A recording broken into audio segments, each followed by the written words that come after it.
അയ്യോടിയെ, ഇതൊരു വണ്ടില്ലയോ? ചെവി എന്തിനാ ഇവിടെ കിടന്ന് കറങ്ങുന്നേ? ഇനി എന്റെ കൂട്ടിനകത്തെങ്ങാനും കയറി താമസിക്കാനെങ്ങാനും ആന്നോവാ? എടാ വണ്ടി, എത്ര കട്ടപ്പെട്ടിട്ടാ എനിക്ക് കൂടെ കിട്ടിയെന്ന് അറിയാവോടാ? നിന്നെ കൊന്നായിട്ട് ഞാൻ ഇതിനകത്ത് കയറ്റത്തില്ലടാ. പോടാ ഇവിടെ നിന്ന്. തിന്നാൻ വേണ്ടിട്ട് എന്തെങ്കിലും കൊണ്ടുവരാൻ പറഞ്ഞിട്ടോ അമ്മേനെ കാണുന്നില്ലല്ലേ? ഇവരിത് എവിടെ പോയി കിടക്കുന്നേ? അയ്യോടി, ചൊറിയുന്നില്ലേ? ഈശ്വരോ, എന്തൊരു കഷ്ടപ്പാടാ ഇതെന്ന് നോക്കിക്കാണ്. എന്നെ സമയാസമയത്ത് എൻ്റെ അമ്മച്ച് കുളിപ്പിക്കത്തോ ഇല്ല. കുളിപ്പിച്ചിരുന്നെങ്കിൽ എനിക്കിങ്ങനെ ചൊറിച്ചിൽ വരുമായിരുന്നു. ഇതയോ അത് വീണ്ടും ചൊറിയുന്നേ.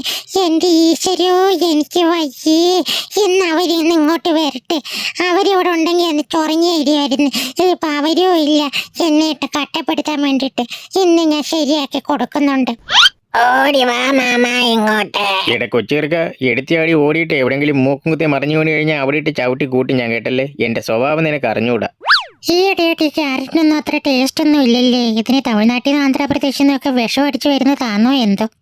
എടാ അളിയ, എന്റെ തലയിൽ മുടി ഒരുപാട് വളർന്നിട്ടുണ്ടോടാ? കൊള്ളാം, നിന്റെ തലയിൽ മൊത്തം മുടി വളർന്നിറങ്ങി കിടക്കുവാടേ. നാളെ ബാർബർഷോപ്പിൽ കൊണ്ടുപോയി വെട്ടീര്. ഓ, പറച്ചില് കേട്ട് കഴിഞ്ഞാൽ നിന്റെ തലയിൽ മുടി ഇല്ലാത്ത പോലെടാ പൊട്ട. നിന്റെ കണ്ണ് കാണാൻ മേതില്ലടാ നീ നടക്കുന്ന. അത് കൊണ്ടുപോയി വെട്ടിയടാ ആദ്യം. അങ്ങനെയാണെങ്കിൽ ബാർബർ ഷോപ്പിൽ നമുക്ക് ഒരുമിച്ച് പോയാലോ? ആ, അതാ നല്ലത്. നാളെ നമുക്ക് ഒരുമിച്ച് പോവാം.